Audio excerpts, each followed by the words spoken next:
Okay, amazing. Yeah. It's amazing. I didn't even think I knew that. Was it for Thelma and Louise? Yeah, for writing. Awesome.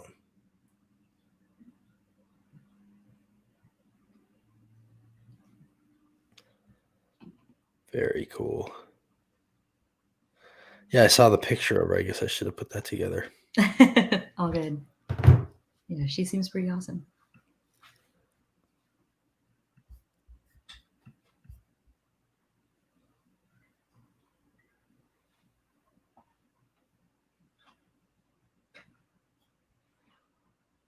All right, come on in, everybody.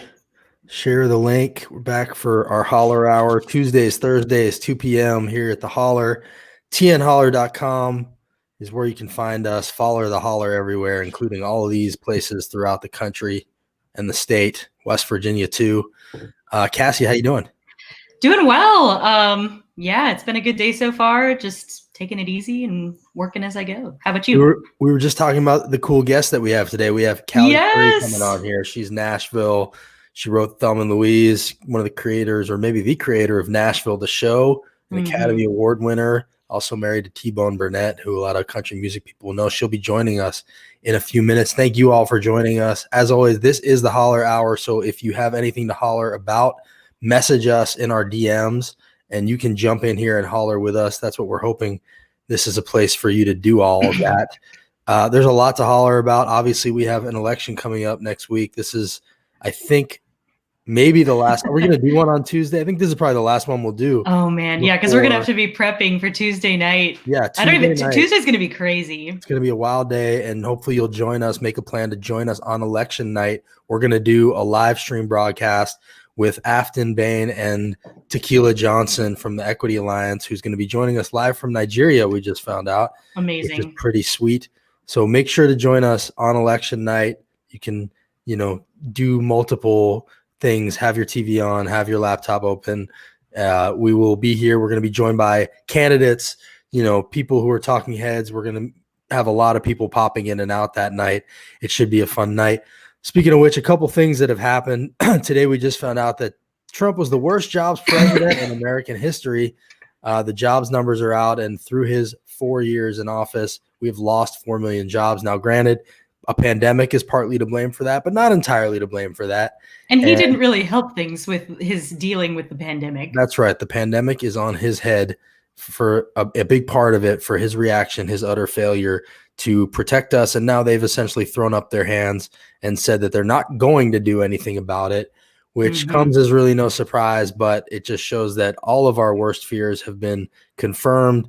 Anybody that warned about how awful this guy could be, we've seen it now. Speaking of awful, did you hear this story about what happened in Nebraska where he stranded his own people? His own people, I guess, at an airfield, took buses out to this airfield. They left their cars and went 4 miles. It was like, it's cold. I mean, it's in the 20s. Yeah, Nebraska's really cold. Nebraska's really cold.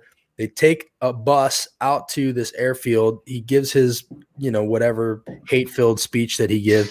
And then they go back. And, when you go up, everybody comes at different times. But when you go back, you all leave at the same time. And they didn't have enough buses. And people were standing there for something like 4 hours. But it was like older people standing there for hours. His demographic, Yes, exactly. And apparently a few of them got hypothermia and went to the hospital. God, I didn't know that folks went to the hospital. Hypothermia, went to the hospital. People were definitely in a bad way because of this. And there's actually a video of one person who she gave her testimonial. Let's check her out here. This is a video of one of Trump's fans. I'm having a great time. I can't feel my body, but I don't really need my body. This is about Trump's body. I think this whole thing's been blown way out of proportion, Yeah, they didn't let us drive our cars here, but it's because they said, our cars are poor, and that doesn't look good on TV. You're a TV person. Oh my God. Did this to teach us a lesson. I really do. What was that lesson? Well, that's not really for me to know. That's actually pretty nasty of you to ask. Nasty. Have their bus rides and have their bus rides back. I'm just kidding. That's a comedian named Blair Erskine, and she made that video. I completely fell for it. I was hoping you would, and you did well. You did well, yeah. goes on for another. Because I could see that level of delusion, like, you know. I know. It is. I've seen it before. She really nailed it. She really nailed it. Yeah, she that goes was on and impressive. on, being one of the people at the rally, which I thought was really funny of her. You know that Sarah Cooper does his speeches, and all these comedians are doing great work. So that's Blair Erskine. Man. You guys should check her out on Twitter for sure. Another thing that I think is worth pointing out, I just had this thought because he's bragging so much about the greatest stock market ever. So I thought, well, how many other presidents presided over the greatest stock market ever? And it turns out basically all of them presided over the greatest stock market ever, because the stock market fucking goes up. That's what it does. So everybody presides over the greatest stock market ever. And this guy just sits around taking credit for it. Of course. That's what he does. He's an absolute clown. And, you know, it's unbelievable the things that this guy does.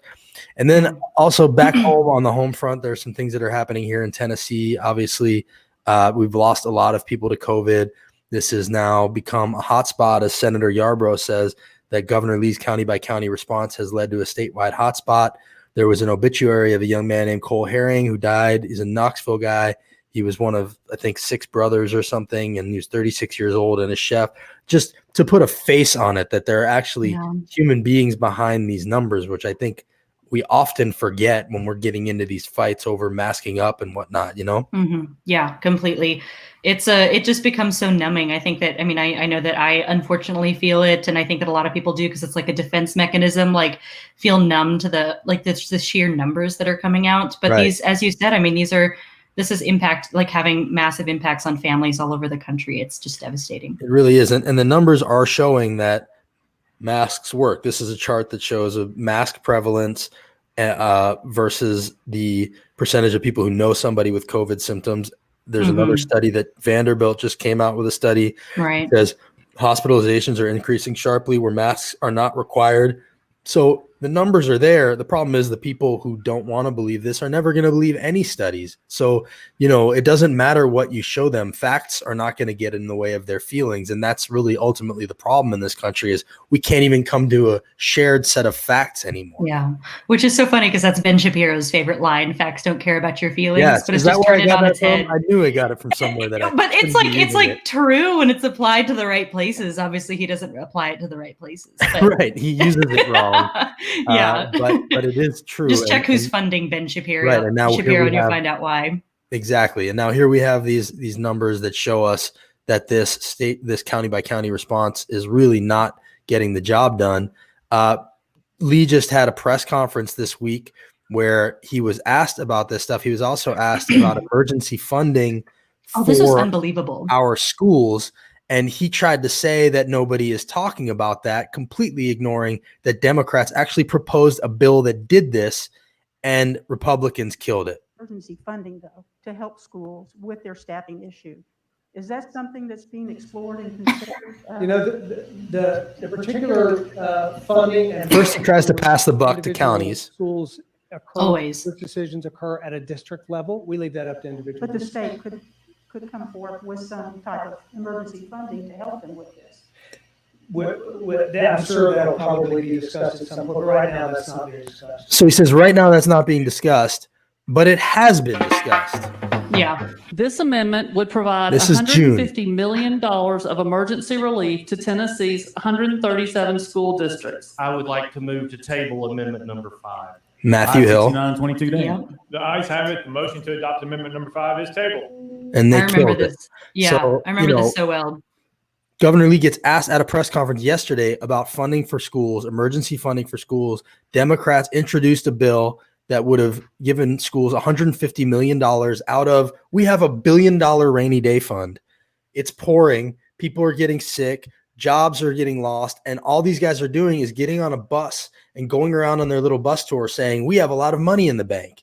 Yeah. Well, what good is having money in the bank if you don't use it to fund our schools and help people in their time of need, which is what we're in right now? Yeah. It's just a wave around the idea of fiscal responsibility, whatever the fuck that means, because it's like, that doesn't, it's completely meaningless at this point. As you always say, you know, we receive a ton of federal funding from the government. So the fact that we're balancing our budget, or we have this massive rainy day fund, is both, it's both a distraction, and it's just like, we need to use that money when we actually need it. It's, as you say, it's pouring right now. Right. And how is it fiscally responsible It's to not spend the money to help our schools and people when they need it? It's not fiscally responsible just to have some money in the bank. You know, we're not like a family that's saving for the future. We're saving for when we need it as a state, and we need it right now. Right. So, you know, it's really, really if ugly. Not now, when? If honestly, not now, like when? What are they? That's what would exactly they? They're right. not. If it's not now, then they would never use it for anything. Right. As Grant says, what is his idea of a rainy day? Yeah, exactly. You know, this is the rainy day. This is when it should be happening. So, you know, it's really hard to watch him sometimes. Other people that it's hard to watch. I just want to show this other clip before Callie joins us.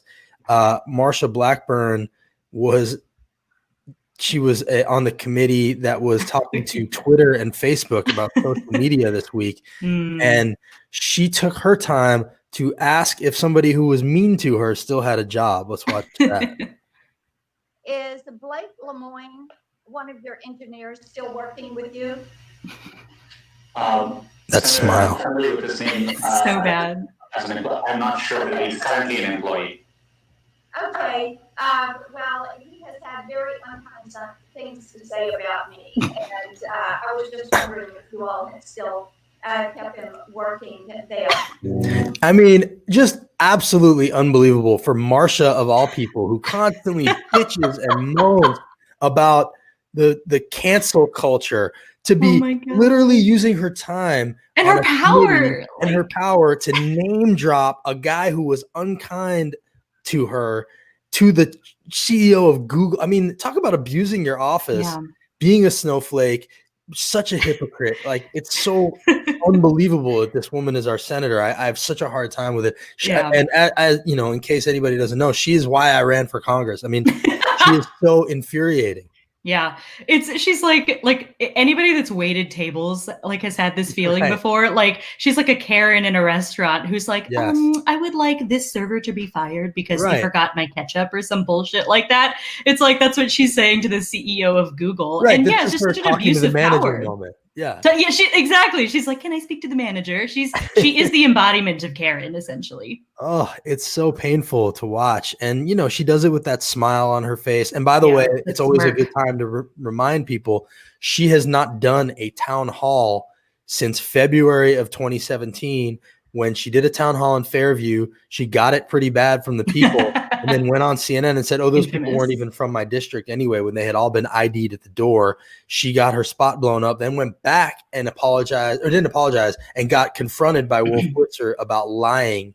So she is just a mess and has not done a town hall since. Her whole time as senator, she hasn't done a town hall. That was when she was in Congress. Like, that was, when you were, exactly. 2017. I mean, going on 4 years now of not having done a town hall, which is such an embarrassment. But in fairness to her and to other Republicans, you know, I sort of understand why they don't want to do these town halls, because things like this happen. This is what John Ossoff did to Senator Perdue. And I mean, this was just special. Senator Perdue would have been able to respond properly to the COVID-19 pandemic if you hadn't been fending off multiple federal investigations.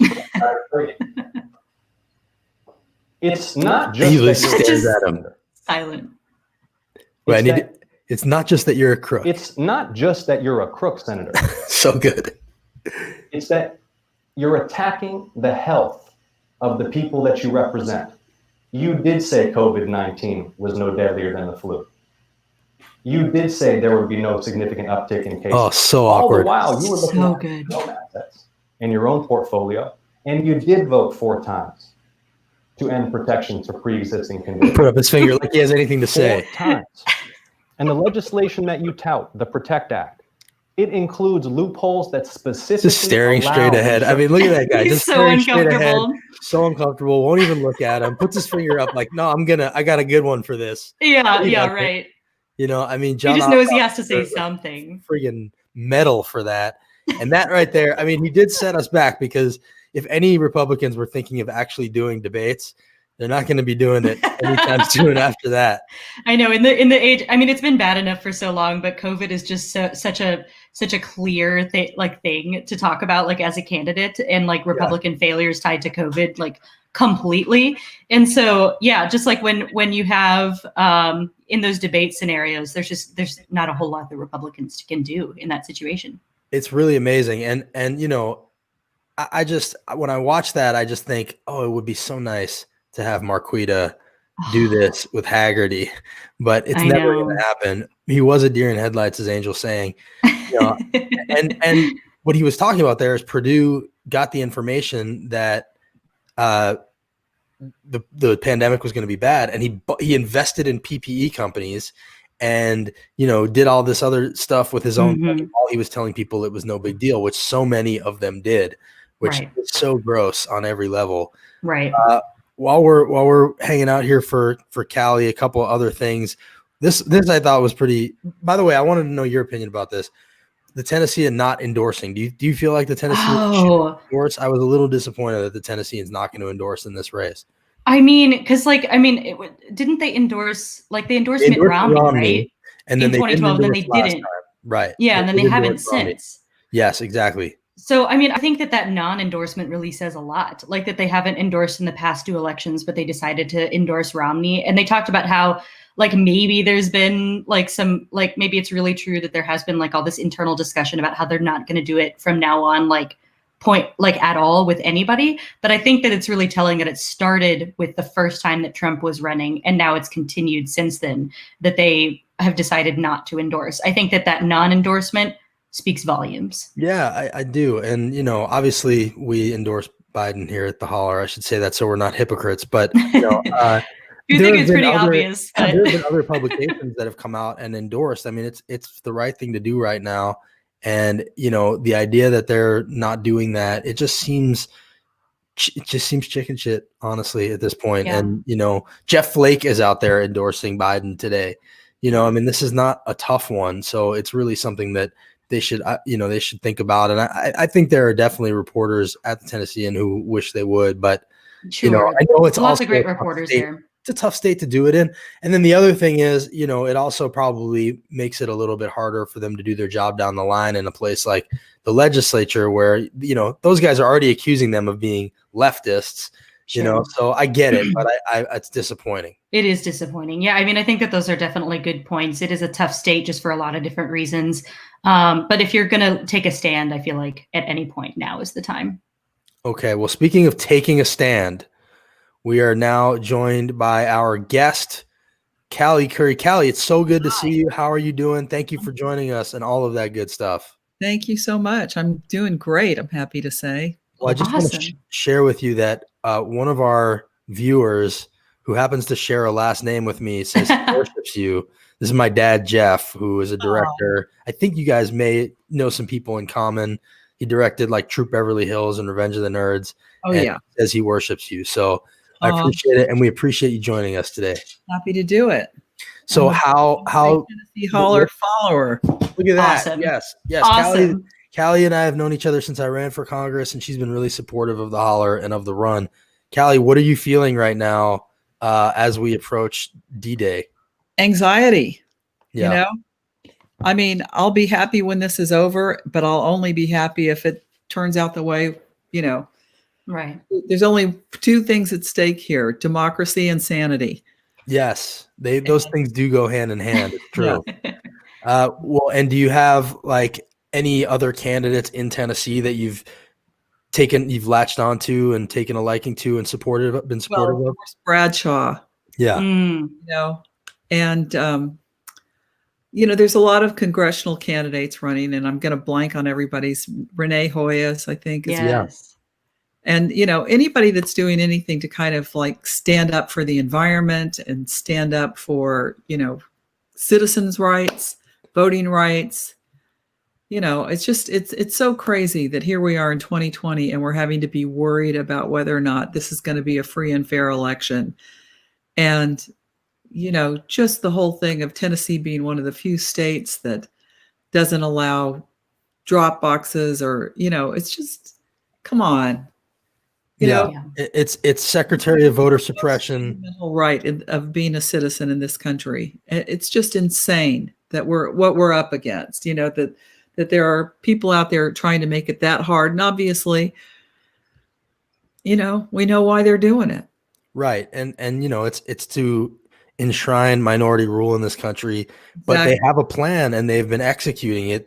For 50 years, they've been executing it. That's right. That's right. And now they've got control of the Supreme Court, which is where all of this may end up. We've already seen decisions by this court to not elongate the election ballot deadline. So, you've got Wisconsin and now North Carolina, where, if ballots come in a few days late, they're not going to get counted. And that started with, the U.S. Post Office slowing that down. So this has been big thing is so crooked and shady. And, anybody with two brain cells to rub together can see that what's happening is not pro-democracy.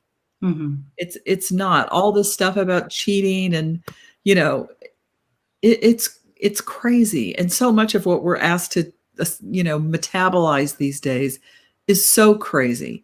When you have 25% of the Republican Party believing in QAnon conspiracy theories, it's just, we're in a realm that we as a country, or at least in our lifetime, I mean, I'm sure our country has faced these kind of things before, but, it's just, to me, it's a giant step backwards that we're still, and Nashville is a town with a really illustrious civil rights. Just the whole thing that happened with the governor shutting down the protests at the state capitol. I mean, protest is a right. It's a right in this country, and it's something to be looked up to. Everything, so many people have benefited from the people who are willing to get out there in the streets and make some noise. I am, of course, like any normal person, not for destruction of property, not for rioting, not for any of those things. But protest is a wonderful thing. And it is a great right. I've marched in so many marches in Washington, and, it's what you do when you feel all other avenues have failed, Right. And I didn't really know how backwards the Tennessee state legislature was until we started the holler. I knew DC was a mess, but here in Tennessee, it really is a mess. I mean, they do go after people's rights. Mm-hmm. It is really insidious. It's vindictive, and they know exactly what they're doing. And Governor Lee, I think people sort of were hoping that he was this nice guy from Williamson County, but he's been weak and really has been ugly and mean in a lot of different ways. Have you been surprised by how extreme Governor Lee turned out to be? I am not surprised. I've always felt that was what I feel like any candidate, almost any Republican candidate that's running now, is dealing with a party of extremists. And so even if they don't start out that way themselves, they're going to get pulled that way by their very own party. And, I think it's nuts. I think it's nuts that we're not doing better with COVID, because people can't tell the difference between a right and an inconvenience. Just the idea that we would make a thing out of wearing a mask in a freaking pandemic. Yeah. Absolutely the height of stupidity. And unfortunately, people who aren't stupid are having to pay the same price as people who are. Do you have Republicans in your life? I sure do. And oh man, me too. Have you been able to talk to them about any of this? Not really. I mean, like all nice families, we have a gentleman's agreement to kind of stay off the topic so that it doesn't, explode. But it definitely causes tension and strain. And, it's sad because it's like, it would be one thing if the Republican Party were what the Republican Party used to be, which was just a different set of ideas about how you run an economy. Right. Now it doesn't feel like that at all. Now it's like the things that you have to be okay with, watching little children get ripped away from their parents because they happen to have brown skin. There's no way I can ever let go of that thought that children are without parents now who had parents that loved them and were trying to bring them to a place where they were going to have a better life. And in fact, they have taken those dreams and hopes and all the effort that it took for somebody to basically walk here from Central America. You know, it's just unbelievable to me that we are that inhumane. It's a real dehumanization. Look at somebody in your family and go, you're okay with that? Yeah. That changes things, you know, that fundamentally changes the way I feel about you, you know, and it's sad. I think you're right. I mean, I've been dealing with that too. I have family that are supporters of his. I have friends, you know, and it becomes a joking matter, but it's also not funny anymore. No, like it might have been a jokey thing at the beginning of this thing, and I sort of get it. You know, I even kind of understand people who voted for him the first time, but if you're still with him after all of this, you know, then we just don't see the world the same way. There's a possibility that you're not a good person. Yeah. You know? Because like I look at a guy like Stephen Miller and I'm just like, not a good guy, not a good person, you know, really is setting out to come up with new ideas of how to make other people suffer, people who are fleeing suffering, you know, and the narratives that have been made up, not just about immigrants, but about Democrats. Yeah, you know, that especially Democrats is so crazy. And yet there was an article about it this morning, I think, it might have been on Raw Story. I'm not sure. I mean, I think that's where I saw it, but I don't know where she was on CNN. And it was a woman who had worked for Trump and said, you know, I was brainwashed by right-wing media. That was my main form of news gathering. And, you know, I believed that Democrats wanted to take away people's rights, that they really wanted, you know, and it's like, so they make up these crazy demons and convince people that that's what Democrats stand for. And when I hear what they're talking about, it's so nuts that you don't even want to respond to it. Yeah. And yet there's a vacuum. There's a vacuum in the rural parts of the country, and they fill it with that stuff. They just don't hear from us. They don't see us. You know, I felt that acutely when I ran for Congress in this district. 17 of the counties are like bright red. And you get out there, they haven't met a Democrat. Yeah. You know? And so all they're hearing is don't understand how they're being played. Yeah. You know, because basically they're being paid or played to support corporate interests that hurt them. Yeah. You know, I think I really resonate with what you said about just feeling differently about an individual if they've gone through all of this and are still going to vote for Trump. I have family that is in that same boat where they've been, you know, essentially brainwashed by Fox News. And it's really sad to see. And it's exactly what you said, where it's like, you know, this anti-democrat, like the only way that Republicans are going to be able to cling to power is through increasingly anti-democratic measures. And sort of power is like laundered through news organizations like Fox and Breitbart and these far right media outlets.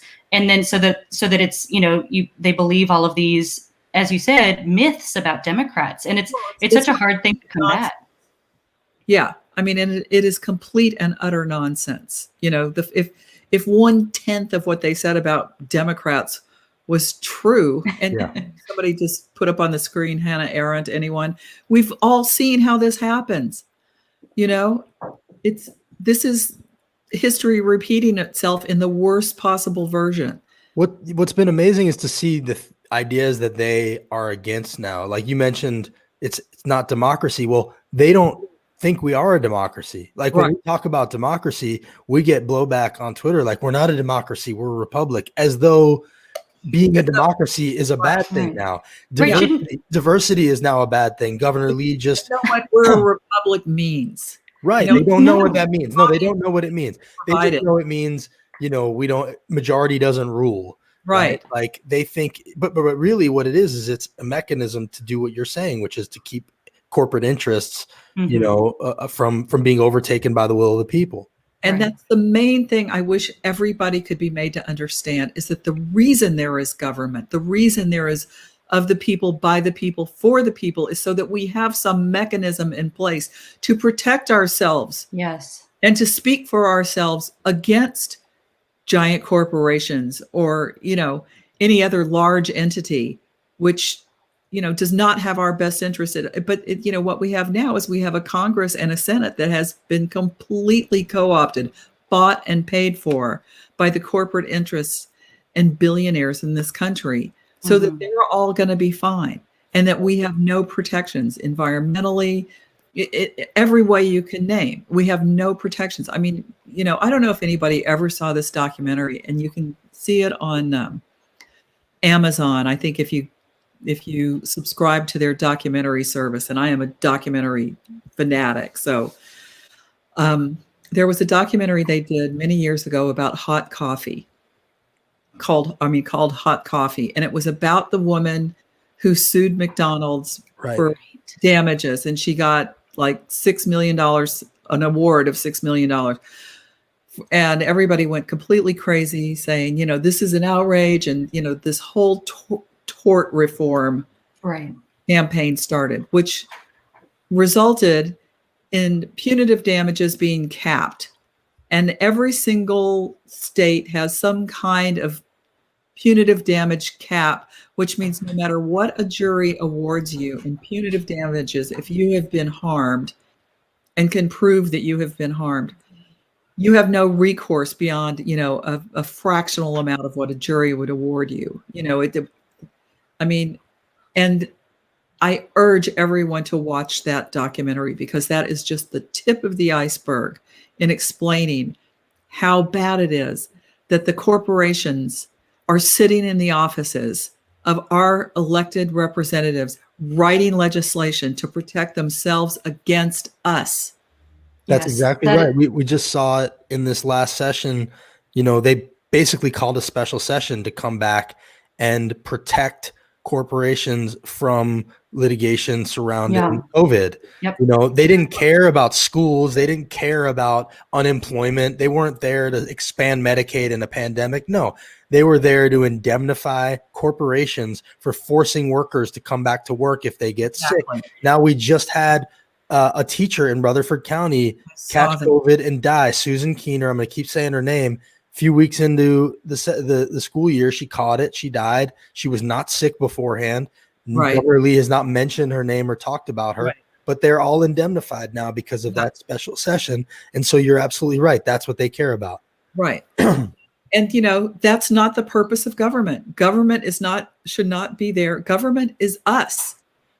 And this whole thing of I say all the time, how do you like your government that's drowned in the bathtub?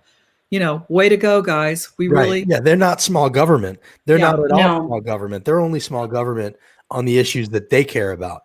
On everything else, they're huge government. They're huge government when it comes to who you can marry and what you can smoke and what you can do with your body. They're huge government.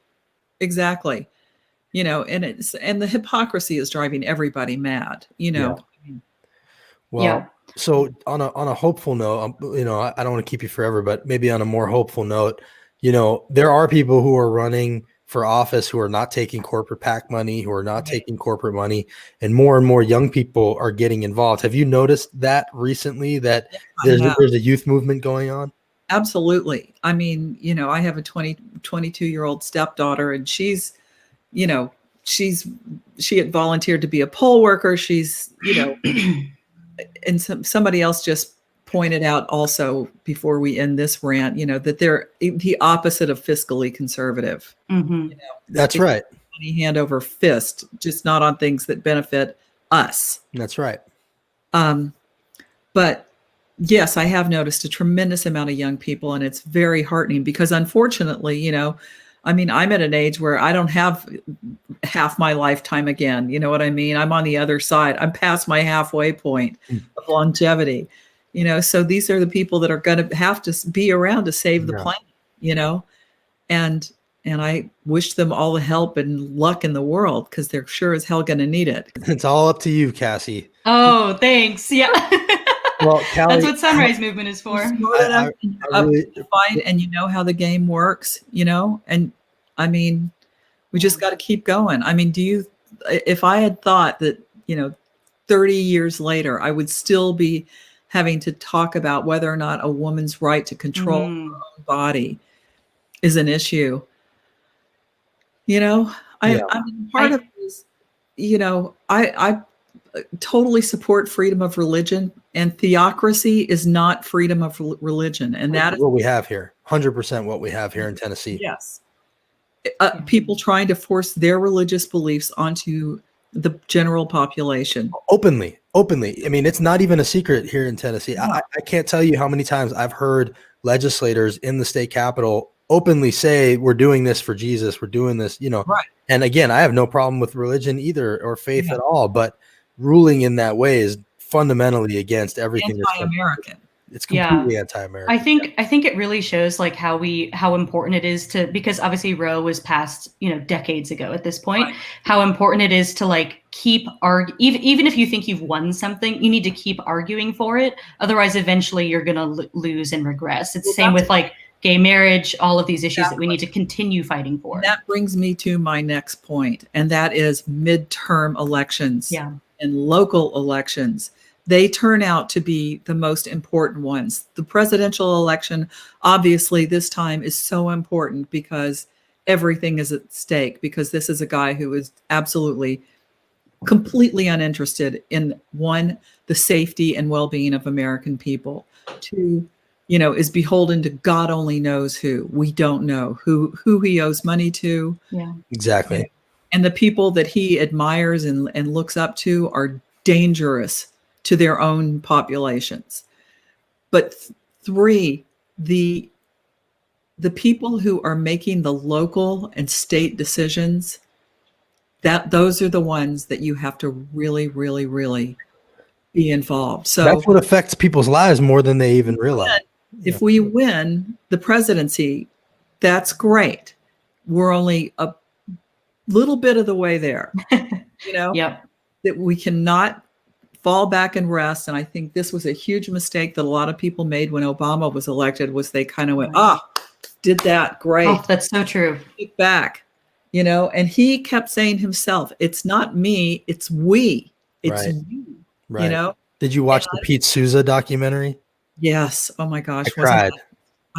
It's impossible not to weep all the way through it. Yeah, it really is. Have you seen that, Cassie? I haven't seen it yet. Oh, you got to see it. It's called The Way I See It, and it's basically about Obama's photographer. And right. I know Pete. They're going, oh, wow, that's what it's like to have a human being in that office. Oh, man. Yeah, that's going to be devastating. We have this preening, vainglorious kind of weirdo now who just makes all of it look so ridiculous and so, I don't know. It's like, I feel like you watched a lot of World War II documentaries of Mussolini, doing trying to recreate those moments. I mean, it's ludicrous. Yeah. Well, this brings us back. As we get you out of here, I appreciate you giving us all this time. This question is bringing us back to what I wanted to just finish with, which is, what have you written? I want people to know what you've written. You've written Thelma and Louise, creator of Nashville, right? I mean, that's yes. And so my final question for you, have you ever thought about, if they remade Thelma and Louise, who would the women, how would you cast those women now? I haven't spent a lot of time thinking about that, I must admit, but I will tell you that we are working on a musical version of Thelma and Louise. Oh my gosh. Awesome. And so we will be casting a new Thelma and Louise at some point. And then, whenever this. Is that like a live theater show or a musical? A live theater awesome. show. Yeah. Amazing. Broadway bound live theater show. That's fantastic. Well, actually, my dad wrote Troop Beverly Hills, and they did like this restaurant theater version of it in Los Angeles that my dad went and saw probably 15 times. And then because of that, some producer saw that and was like, we should remake that. Now they're remaking it. Oh, so, fantastic. How cool. Just anything gives the projects life again. Thelma and Louise was amazing. And and so was Nashville. And we appreciate you coming on here and being such a voice for good. So Callie, thank you for all the support, and thanks for all the following up that you do with all of the stories that are so important that all Tennesseans need to know, because, we really, all politics is local, but it's also all national now too. And, some of the things Tennessee is doing are going to reverberate through other states as we, fight off these, fetal heartbeat bills and things like that. Just 100%. Purely there to suppress women and their rights. We're a petri dish for that stuff. They try it We out are. here and then they take it elsewhere. So Right. you're 100% right about that. Kim, can I ask you for one favor before you go? You bet. Can I get you to say "Follow the holler"? You bet. All right. Me? Can you say "I'm Callie Khouri" and "Follow the holler"? And we're gonna pull that clip. I'm Callie Khouri and follow the holler. Yes. Perfect. Hell Callie, yeah. thank you so much. Stay in Thank touch, you. okay? All right, you too. Thank you. Appreciate it. Yeah. Callie, awesome. How cool. Yeah, Nashville folks, you know, she's here. She's a local, holding it down, and really, really good person. And she's been supportive of everything we've been doing. So that was really cool. And she's got a lot of important things to say. Cassie, so the next time we talk, it's going to be election night. Oh my God. We're going to try to string Wild. together a few hours of election coverage with you all. We hope the people who have hung on with us this long will join us that night. It should be a fun night. We're going to have people popping in and out. We don't know what's going to happen because it's going to be on the fly, and people who win are probably going to be more inclined to jump on than people who lose, but we're going to try to have a lot of people on with us that night. So we hope you'll have the TV on, obviously, if you have cable. Oh, look at that. Good job.